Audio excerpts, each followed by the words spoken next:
अस्सलाम वालेकुम बच्चों। जी बेटा, कल हम लोगों ने acid rain and it's effects पढ़ा था। आसान सा थ्योरेटिकल टॉपिक है और आज भी हम उसी के हवाले से एक और थ्योरेटिकल टॉपिक है, आसान सा टॉपिक है बेटा। अब काफी अरसे से सुनते आ रहे हैं कि जी ओजोन लेयर में एक होल हो गया है जिसकी वजह से हमारे लिए जी अल्ट्रावायलेट रेडिएशंस अर्थ तक पहुंच रही हैं। तो आज हमारा टॉपिक भी यही है, ओजोन डिप्लीशन। डिप्लीशन का मतलब होता है डिलीट होने से लफ्ज निकला है, डिप्लीट होना। डिप्लीट होने का मतलब है टूटना, ब्रेक डाउन होना, कि ओजोन लेयर जो है वो आहिस्ता आहिस्ता खत्म हो रही है। उसको पढ़ेंगे क्यों खत्म हो रही है और फिर उसके इफेक्ट्स भी है। वो इंशाल्लाह अगर आज टाइम बचा तो कवर हो जाएगा, अदरवाइज उसको कल डिस्कस करेंगे। अभी तक 21 बच्चे आए हुए हैं।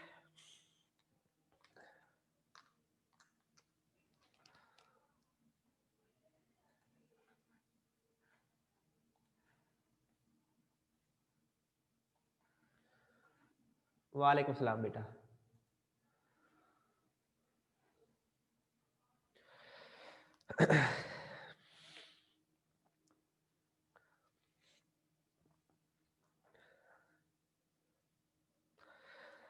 अभी 23 स्टूडेंट्स हुए हैं। चलो बेटा स्टार्ट करते हैं। सबसे पहले तो आप लोग ओजोन डिप्लीशन और उसके इफेक्ट्स पर आए तो बेटा ये एक लॉन्ग क्वेश्चन है बेटा।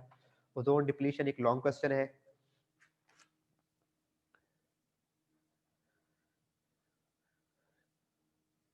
ये पेज नंबर 136 पर लॉन्ग क्वेश्चन नंबर 8 है। Where does ozone layer in ozone layer lie in atmosphere, के एटमॉस्फेयर के अंदर ओजोन लेयर कहां पर मौजूद है।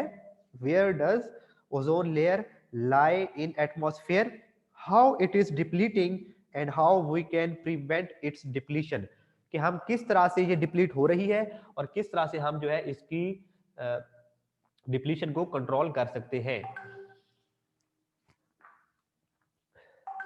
तो ये बेटा एक लॉन्ग क्वेश्चन है और ये भी एक इंपॉर्टेंट लॉन्ग क्वेश्चन है। तो सबसे ऊपर, सबसे पहले पैराग्राफ के ऊपर तो आप लोग हेडिंग देंगे बेटा, इंट्रोडक्शन, ओजोन का इंट्रोडक्शन।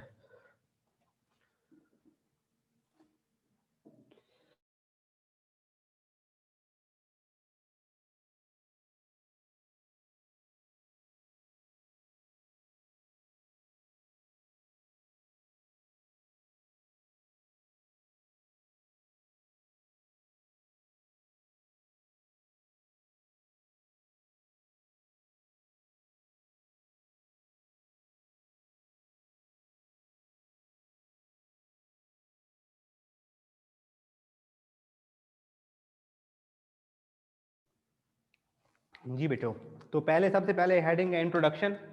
पहली हेडिंग पहले ही पैराग्राफ के ऊपर।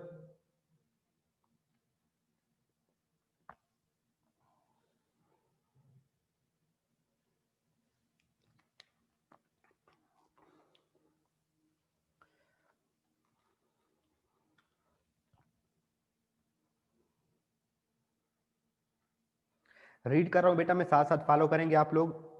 Ozone is an allotropic form of oxygen. Allotropic आप लोगों ने पढ़ी थी, एलोट्रॉपिक की डेफिनेशन 9th में, कि अगर कोई सब्सटेंस एक ही फिजिकल स्टेट में एक से ज्यादा फॉर्म्स में पाई जाती है उसे एलोट्रॉपिक फॉर्म्स कहते हैं और इस फिनोमेना को एलोट्रॉपी कहा था। जैसे कार्बन जो है वो ग्रेफाइट भी हो सकता है सॉलिड फॉर्म में और डायमंड भी हो सकता है। तो एक ही कार्बन की दो फॉर्म्स है तो उन्हें एलोट्रॉपी कहा था। इसी तरह से गैसियस फॉर्म में जो ऑक्सीजन एलिमेंट है वो O2 की फॉर्म में भी हो सकता है और O3 के फॉर्म में भी हो सकता है। तो इनको आपस में कहते हैं कि एलोट्रॉप्स हैं एक दूसरे के, और इस फिनोमेना को ऑक्सीजन का इन दो फॉर्म्स में एग्जिस्ट करना क्या कहलाता है, एलोट्रॉपी कहलाता है।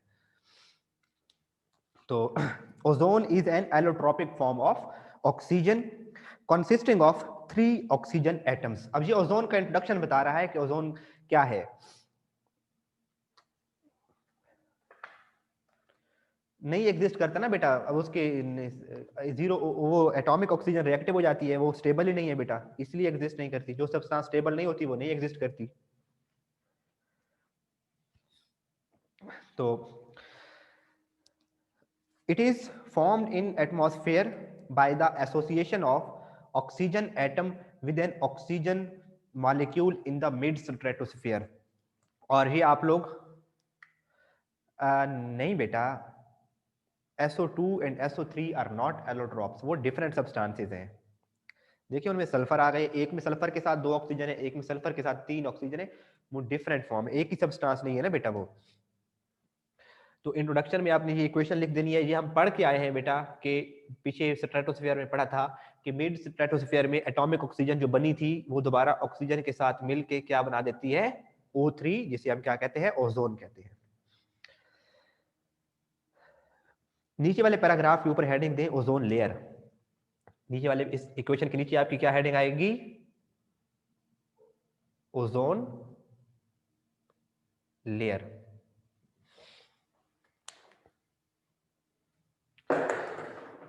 नजर आ रहा है ये बेटा बोर्ड में जो लिखा हुआ है, लाइट नहीं है काफी।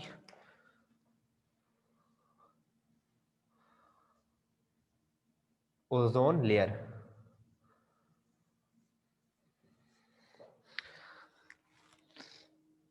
Ozone is present through out the atmosphere, but थोड़ी बहुत मौजूद है हमारे इन्वायरमेंट, हमारे इधर भी इन्वायरमेंट में भी मौजूद है। फोटोकॉपियर मशीन रेफ्रिजरेटर्स में बन रही है, फिर ऊपर की तरफ उड़ना शुरू कर देती है, मौजूद है एटमॉस्फेयर में, लेकिन its maximum concentration is called ozone layer and it lies in stratosphere region about 25 to 30 kilometre away from the earth surface.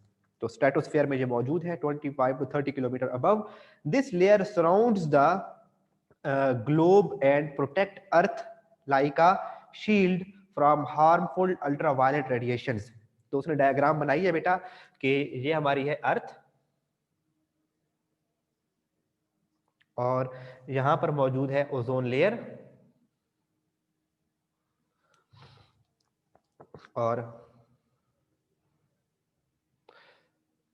सन से आ रही है अल्ट्रावायलेट रेडिएशंस, तो ये उनको करती है एब्जॉर्ब, और नीचे जो हमारी रेडिएशन आती है फिर उनकी एनर्जी कम होती है, लाइट रेडिएशन उनके जो हार्मफुल उसके अंदर जो सब्सटेंसेस थी वो ये क्या कर लेती है, ओजोन लेयर उनको एब्जॉर्ब कर लेती है। तो इस तरह से हमारी अर्थ जो है वो बची हुई है, हम लोग जो है वो बचे हुए हैं from the harmful effects of ultraviolet radiations of the sun. This layer ozone layer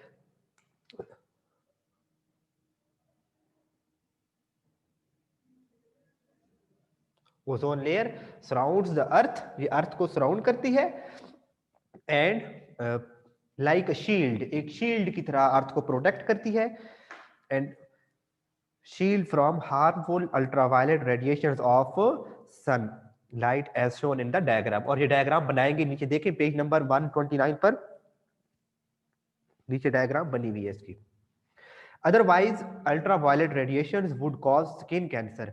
तो ये शॉर्ट क्वेश्चन आ जाता है बेटा, एमसीक्यू आ जाता है कि अल्ट्रावायलेट रेडिएशंस का क्या नुकसान है अगर वो हमारी स्किन पे, अगर हम वो अर्थ तक पहुंचते हैं। ये आगे हम पढ़ेंगे भी सही, इफेक्ट्स ऑफ ओजोन लेयर में डिटेल के साथ पढ़ेंगे, तो अभी इसको मार्क नहीं करना, ये शॉर्ट क्वेश्चन के तौर पे इसको भी नहीं देखना, वो आगे आएगा। ये अभी सारा पैराग्राफ किस में आ जाएगा, ओजोन लेयर में आ जाएगा। दस ozone layer in stratosphere is beneficial for life on earth. Ozone is beneficial for life only in stratosphere. अगर वो हमारे ट्रोपोस्फेयर में मौजूद है ओजोन, तो फिर ओजोन एक पोल्यूटेंट है, ये बात आप लोग याद रखिएगा। सर कल वाले लॉन्ग में वो डायग्राम बना नहीं बेटा, लॉन्ग में वो डायग्राम नहीं बनानी। कल वाले लॉन्ग में एक बच्चे ने कल क्वेश्चन पूछा था, शायद वो एट द एंड स्किप हो गया था, मैं देख रहा था बाद में, तो आपने कल वाले टॉपिक में जो डायग्राम थी वो नहीं बनानी, और आज वाले टॉपिक में ये डायग्राम बनानी है, और ग्रीन हाउस इफेक्ट वाले टॉपिक में भी डायग्राम बनानी है। ग्रीन हाउस इफेक्ट वाले टॉपिक में भी डायग्राम बनानी है, सिंपल सी डायग्राम बना दिया करें बेटा। अब नेक्स्ट पेज पर आ जाए।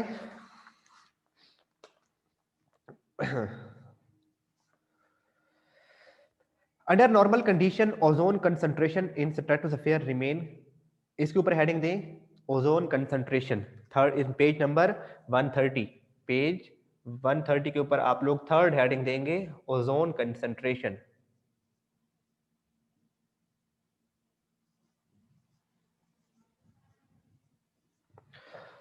Ozone concentration,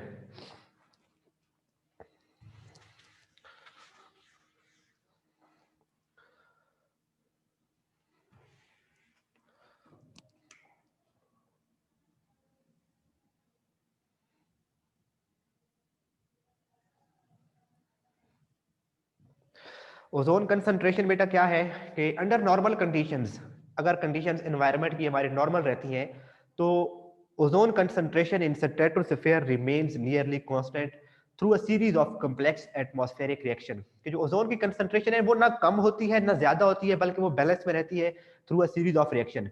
to reactions that maintain a balance in ozone concentration are as follows. और वो जो रिएक्शन है जो ओजोन की कंसंट्रेशन को मेंटेन रखते हैं बेटा, वो दो ही पिछले वाले रिएक्शन है जो हमने पीछे पढ़े थे। एक में क्या हो रही है, ओजोन की फॉर्मेशन हो रही है O प्लस O2, ये मिलके बना रहे हैं O3, और O जो 3 है वो बेटा अल्ट्रावायलेट रेडिएशंस के साथ मिलती है तो उसकी क्या हो जाती है,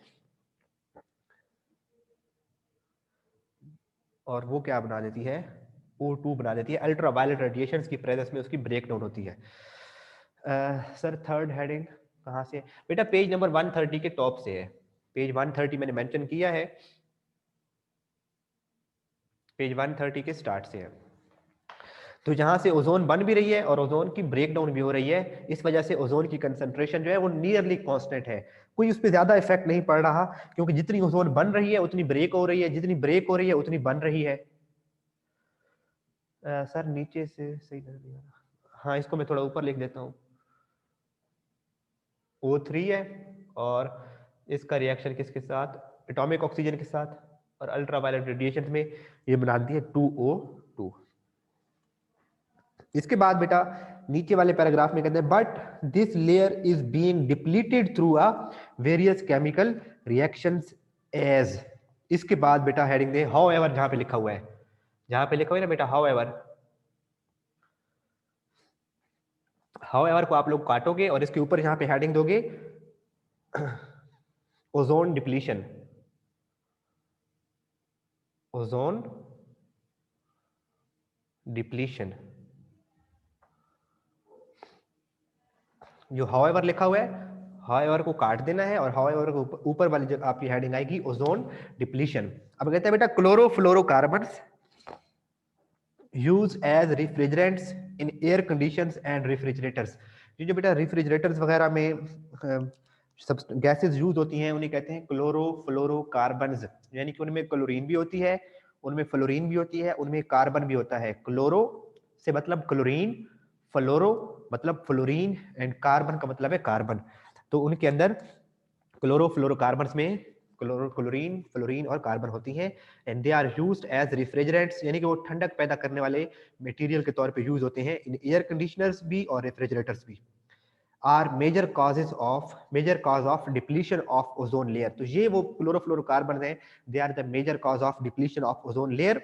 these compounds leak in one way और अदर, किसी न किसी तरह से, किसी न किसी तरह से इसको कहते हैं these compounds leak in one way और the other escape and diffuse to stratosphere. किसी न किसी तरह से ये क्लोरोफ्लोरोकार्बन्स लीक होते हैं रेफ्रिजरेटर्स में से, एसी में से, और ये क्या करते हैं, स्ट्रेटोस्फीयर तक डिफ्यूज होकर पहुंच जाते हैं।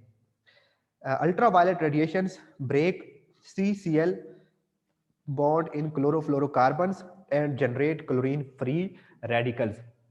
अब बेटा इसमें जो प्रोसेस हो रहा है, जो रिएक्शन हो रहे हैं, ये इंपॉर्टेंट है और आप लोगों ने इनको अच्छे तरीके से याद भी रखना पड़ेगा। पहले देखें क्लोरोफ्लोरोकार्बन का स्ट्रक्चर क्या होता है। बेटा क्लोरोफ्लोरोकार्बन का स्ट्रक्चर ये है, क्लोरीन है, इसके साथ सॉरी कार्बन के साथ एक फ्लोरीन है और तीन क्या लगे हुए हैं, क्लोरीन लगे हुए हैं। ये है बेटा ये क्लोरोफ्लोरोकार्बन। स्ट्रक्चर याद रखेंगे, ये क्या है, CFCl3, क्लोरोफ्लोरोकार्बन, CFCl3, क्लोरोफ्लोरोकार्बन। असल में ये ट्राई क्लोरोफ्लोरोकार्बन है, असल में तो ये ट्राई क्लोरोफ्लोरोकार्बन है, लेकिन इनका जनरल नेम क्या है, क्लोरोफ्लोरोकार्बन। तीन इसके अंदर क्या है, क्लोरीन है। और इनको लिखते कैसे हैं सर, सी के साथ स्मॉल एस, वही लिखा है ना बेटा, ये क्लोरो फ्लोरो कार्बन्स, कार्बन की जमा के लिए लिखा है क्लोरो फ्लोरो कार्बन्स। ठीक है बेटा, क्लोरो फ्लोरो कार्बन, इनको जनरली रिप्रेजेंट ऐसे करेंगे, यानी कि ये एक्चुअली है ये सब्सटेंस और इनको जनरली रिप्रेजेंट करने का ये तरीका है कि क्लोरो फ्लोरो कार्बन। पूरा क्लोरो फ्लोरो कार्बन बार बार लिखने की बजाय एक बार हमने क्लोरो फ्लोरो कार्बन लिख दिया, उसके बाद हम ये यूज करेंगे। तो बेटा ये एक क्लोरोफ्लोरोकार्बन है, फिर और क्लोरोफ्लोरोकार्बन का एटम होगा, फिर और क्लोरोफ्लोरो, ये एक मालिक्यूल क्लोरोफ्लोरोकार्बन का, फिर क्लोरोफ्लोरोकार्बन का दूसरा मालिक्यूल, फिर क्लोरोफ्लोरो, तो बहुत से मालिक्यूल हो जाएंगे ना, तो उन मालिक्यूल्स को हम क्या रिप्रेजेंट करेंगे, क्लोरोफ्लोरोकार्बन से रिप्रेजेंट करेंगे, कहेंगे। अब बेटा क्या होता है कि ये जो क्लोरोफ्लोरोकार्बन है, इसमें इसके ऊपर जब यूवी लाइट पड़ती है, अच्छा बेटा मैं ये हेडिंग्स रेज कर दूं क्योंकि ये रिएक्शन यहाँ पे पूरा नहीं आ रहा, जगह कम पड़ जाएगी। तो अगर आप लोगों ने यहां तक सारा मार्क कर लिया है सर जी, फार्मूला यही है बेटा, जो बस CFCl3, ये बेटा अगर आप लोगों ने सारे बच्चों ने मार्क कर ली हुई हेडिंग्स, तो मैं ये रेज कर देता हूं। ओके,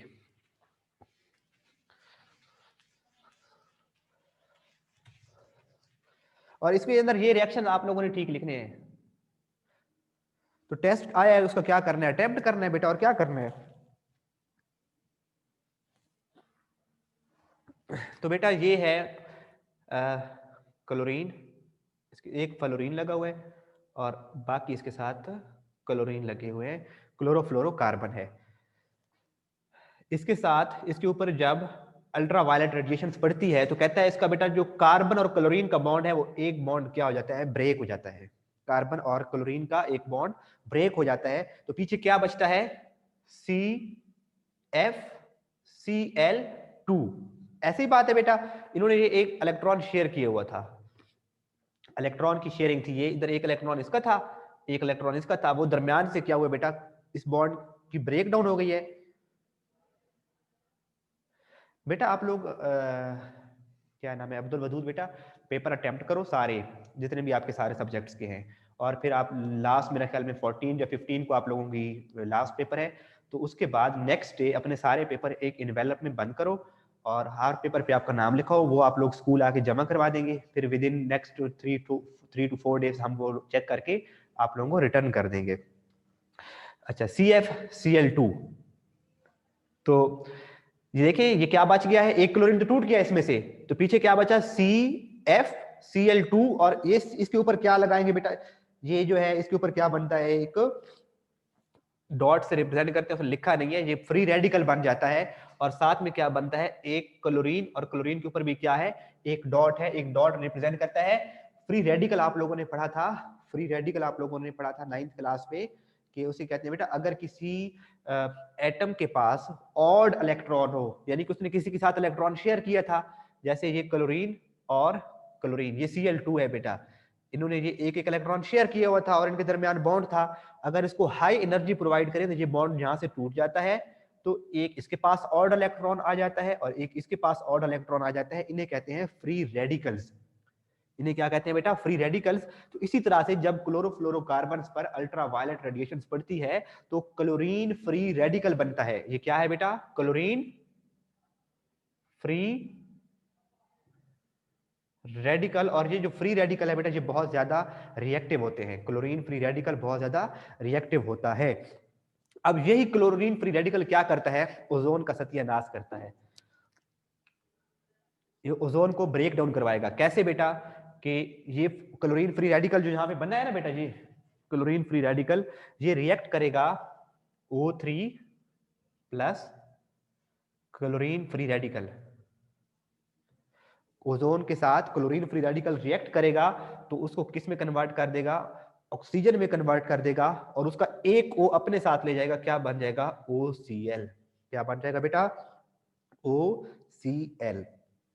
OCl खुद को स्टेबल करने के लिए क्या करेगा, ओजोन में से एक ऑक्सीजन को खींच लेगा, तो ये O2 बच गया। अब देखिए ओजोन क्या हो गई है, डिप्लीट हो गई है ना बेटा। इस तरह से एक एक फ्री रेडिकल तो नहीं होगा, लाखों और करोड़ों की तादाद में क्लोरीन फ्री रेडिकल्स होंगे, तो वो ओजोन के मॉलिक्यूल के साथ रिएक्ट करते जाएंगे और उसको ऑक्सीजन में कन्वर्ट करते जाएंगे। लेकिन मसला ये है बेटा कि अगर एक बार तो वो खत्म हो जाता, हाँ बेटा, ऑक्सीक्लोराइड, ऑक्सीक्लोराइड, तो ये क्लोरीन तो इसके साथ रिएक्ट करके, अब मसला ये है कि ये जो OCl बना है, इससे की मजीद बेटा इसकी ब्रेक डाउन होती है, ये जो OCl है इसकी मजीद ब्रेक डाउन होती है, तो इससे भी एक ऑक्सीजन फ्री रेडिकल बन जाता है और एक क्लोरीन फ्री रेडिकल बन जाता है। इसकी ब्रेक डाउन से एक ऑक्सीजन फ्री रेडिकल बन जाता है और एक क्लोरीन फ्री रेडिकल बन जाता है। ऑक्सीजन क्या करता है बेटा, ऑक्सीजन फ्री रेडिकल दूसरे ऑक्सीजन फ्री रेडिकल के साथ मिलके क्या बना देगा, O2 बना देगा। ये तो सेटल हो गया। ये क्या करेगा, ये फिर ओजोन के साथ जाके रिएक्ट करेगा, नए दोबारा फ्री हो गया है, फिर एक और ओजोन के मॉलिक्यूल के साथ अटैच होगा, उसको ऑक्सीजन में कन्वर्ट कर देगा और फुल OCl बनेगा, और OCl फिर टूट के ऑक्सीजन फ्री रेडिकल बना देगा और क्लोरीन फ्री रेडिकल बना देगा। ये क्लोरीन फ्री रेडिकल एक और ओजोन के साथ, तो ये क्लोरीन का रेडिकल यूज नहीं होता, ये बार बार ऑक्सीजन के मॉलिक्यूल्स के साथ रिएक्ट करता रहता है, उनको डिप्लीट करता रहता है, और इस तरह से आहिस्ता आहिस्ता ओजोन की जो कंसंट्रेशन है वो कम होती जाती है, और अल्टीमेटली ओजोन का एक ऐसा रीजन है जिसमें ओजोन की कंसंट्रेशन बहुत कम हो चुकी है, वहां पे ओजोन होल बन चुका है, जिसे ओजोन होल कहते हैं। तो जरा बुक पर आए बेटा, ये यहीं से ये आपको जो हेडिंग लिखवाई थी ओजोन डिप्लीशन, ये मैं स्टार्ट से रीड कर रहा हूं। अगर लॉन्ग में बेटा इफेक्ट्स कहे हैं तो लिखें, अगर क्वेश्चन आया right a note on ozone depletion तो फिर इफेक्ट नहीं लिखने, इफेक्ट का अलग से लॉन्ग क्वेश्चन आता है अक्सर, राइट अ नोट ऑन या what are the effects of ozone depletion, तो फिर इफेक्ट अलग लिखेंगे। अगर लॉन्ग क्वेश्चन में कहता है right a note on ozone depletion also right it's effects, तो फिर इफेक्ट्स लिखने हैं। अगर सिर्फ लॉन्ग क्वेश्चन आए कि right a note on ozone depletion तो फिर ओजोन डिप्लीशन लिखनी है। मैं ओजोन लेयर जो डिप्लीशन है उसका हेडिंग के बाद आगे रीड कर रहा हूँ, साथ में फॉलो करेंगे। Chlorofluorocarbons, CFCs, used as refrigerants in air conditioners and refrigerators are major cause of depletion of ozone layer. These compounds leak in one way or other, escape and diffuse to stratosphere. Ultraviolet radiations break CCl bond. ये इसमें जो इकट्ठा लिखा है ना reaction में, मैंने इसको आपको समझाने के लिए अलग लिखा है कि जो अल्ट्रावायलेट रेडिएशन है वो C और Cl के दरमियान जो बॉन्ड है उसको ब्रेक डाउन करते हैं and generates chlorine free radicals, और इससे क्या बनते हैं, chlorine free radicals. These free radicals are very reactive, ये फ्री रेडिकल्स बहुत रिएक्टिव हैं, and these react with ozone to form oxygen। ये फिर क्या करते हैं बेटा, ओजोन के साथ रिएक्ट करके ऑक्सीजन बना देते हैं, ओजोन को डिप्लीट करते हैं, ओजोन को खत्म करने लग जाते हैं। तो पहले रिएक्शन में O3 plus ozone free radical, जिससे क्या बनता है, CFCl2 O2 बनता है और OCl बनता है। ये OCl आगे मजीद इसकी डिप्लीशन होती है बेटा, ozone free radical, oxygen free radical अलग और क्लोरीन फ्री रेडिकल अलग। ये एक ऑक्सीजन का रेडिकल दूसरे किसी ऑक्सीजन के रेडिकल के साथ मिलकर O2 बना देगा, लेकिन ये क्लोरीन जो है ये दोबारा ओजोन के साथ रिएक्ट करेगा, फिर ओजोन का एक मॉलिक्यूल तोड़ेगा, तो ये बार बार यूज होता रहेगा, क्लोरीन जो है वो बार बार यूज होता रहेगा। तो इस तरह कहता है, a single chlorine free radical released by decomposition of chlorofluorocarbons is capable of destroying up to many lakhs of ozone molecule। सिर्फ एक क्लोरीन का फ्री रेडिकल लाखों की तादाद में ओजोन के मॉलिक्यूल्स को डिस्ट्रॉय कर सकता है। The region in which ozone layer depletes is called ozone hole. तो इसके ऊपर हेडिंग दे देंगे बेटा, द रीजन जहां पे लिखा हुआ है इधर हेडिंग बना देंगे ओजोन होल। तो यहां तक बेटा ओजोन होल तक आप लोग इस लॉन्ग क्वेश्चन को करेंगे। सर सिर्फ एक कार्बन बॉन्ड एक सीएल को ब्रेक करेगा, हाँ तो बेटा और बाद में ये भी ब्रेक हो सकते हैं, इसका ये भी ब्रेक हो सकता है, ये भी ब्रेक हो सकता है, हमने सिर्फ अभी एक रेडिकल को फॉलो किया है। इसी तरह से इसका ये बॉन्ड भी ब्रेक हो सकते हैं, तो 2 क्लोरीन फ्री रेडिकल बन जाएंगे, 3 क्लोरीन फ्री रेडिकल भी बन सकते हैं।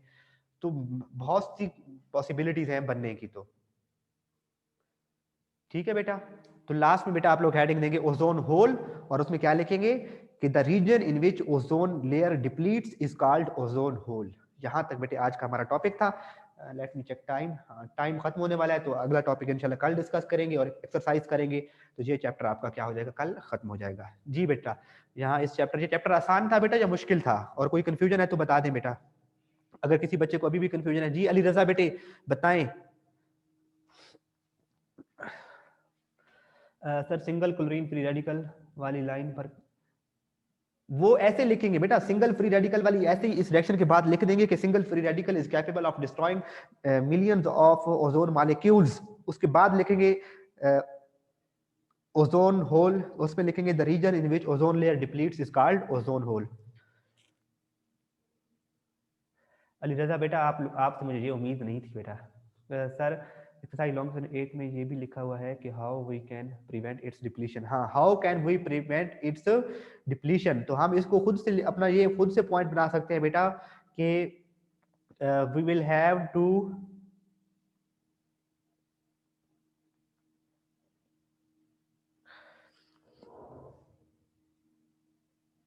ये पार्ट बेटा कल बता दूंगा, इसका ना एग्जैक्ट आंसर कि जो हमें रेफ्रिजरेटर्स वगैरह और क्लोरोफ्लोरोकार्बन वगैरह के यूज को मिनिमाइज करना होगा, तो इसका जो नेक्स्ट पार्ट है मैं कल आपको बता दूंगा। शाबाश बेटा, इंशाल्लाह आपने अच्छा क्वेश्चन रेज किया है। सर रिएक्शन सारे करने हैं? जी बेटा रिएक्शन सारे करने हैं। सर आज के टेस्ट के जरूरी लॉन्ग, बेटा आज के टेस्ट के जरूरी लॉन्ग पेपर अभी आने वाले, आप देख लेना। कुछ समझ नहीं आई सर, तो बेटा आप रेगुलर क्लास लोगे तो समझ आएगी। यानी वो ओजोन डिप्लीशन में ही आती है लाइन? जी बेटा ओजोन डिप्लीशन में आती है उमेर, बाय रिड्यूसिंग, जी बिल्कुल, by reducing usages of chlorofluorocarbons, by reducing using substances that produce chlorofluorocarbons. ये एग्जैक्ट लाइन का लिखवा दूंगा बेटे, क्लियर करिए। अ सिंगल क्लोरीन, नहीं वो कुछ भी नहीं लिखना बेटा सर।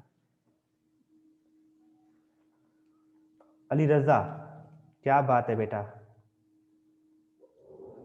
बेटा एक दो जरूरी लॉन्ग तो देखे ना, आप लोगों को बताए थे कि जरूरी लॉन्ग क्या है। एक हाइड्रोकार्बन वाला है, कि सॉरी हाइड्रोकार्बन के नहीं, हाइड्रोजनेशन ऑफ अल्केन है।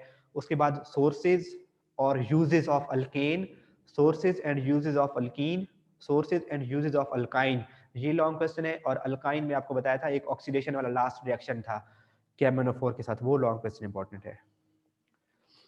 जी बेटा वो 2 पॉइंट बता दें आप। 18 तारीख को बेटे रिदा, 18 दिसंबर को मीटिंग होनी है, उसमें फाइनलाइज होगा, गवर्नमेंट बताएगी कि कब पेपर होने हैं 10th क्लास के। जी बेटा आज का लेक्चर तो खत्म हुआ।